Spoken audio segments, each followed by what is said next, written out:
የአሜሪካ መንግሥት ስለ ዩኤፍኦ የደበቀው አስደንጋጭ ምስጢር ተገለጠ። ሰላም ጤና ይስጥልኝ። ዛሬ በዓለም ዙሪያ መነጋገሪያ ስለሆነውና ለብዙ አስርት ዓመታት በሚስጥር ተይዞ ስለቆየው ጉዳይ እንነጋገራለን። የአሜሪካ መንግሥት በመጨረሻ ስለ ዩኤፍኦዎች ወይም ዩኤፒ ስለሚላቸው እንግዳ በራሪ አካላት ምን እውነታ አወጣ? በእርግጥ ምድርን እየጎበኙ ነው? እስከ መጨረሻው አብራችሁን ቆዩ።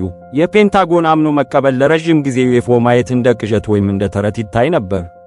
ነገር ግን በቅርብ ዓመታት የወጡት ይፋዊ ሪፖርቶች ዓለምን አስደንግጠዋል።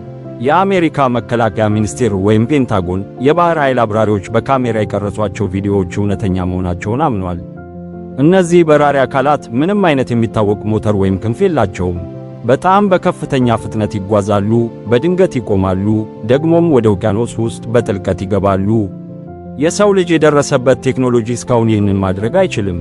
የዴቪድ ግሩሽ ምስክርነት ትልቁ ጉድ የፈነዳው ግን የቀድሞ የደህንነት ባለሥልጣን ዴቪድ ግሩሽ በአሜሪካ ምክር ቤት ቀርቦ ምስክርነቱን ሲሰጥ ነው።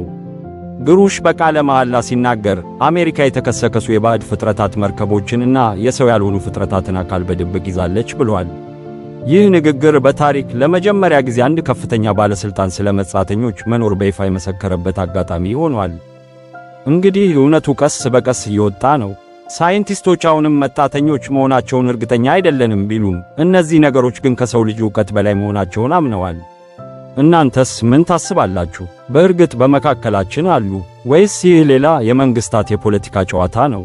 ሐሳባችሁን በኮሜንት አጋሩን። ቪዲዮው ከተመቻችሁ ላይክና ሰብስክራይብ ማድረግ እንዳትረሱ። በቀጣይ አስገራሚ ቪዲዮ እስከምንገናኝ ሰላም ቆዩ።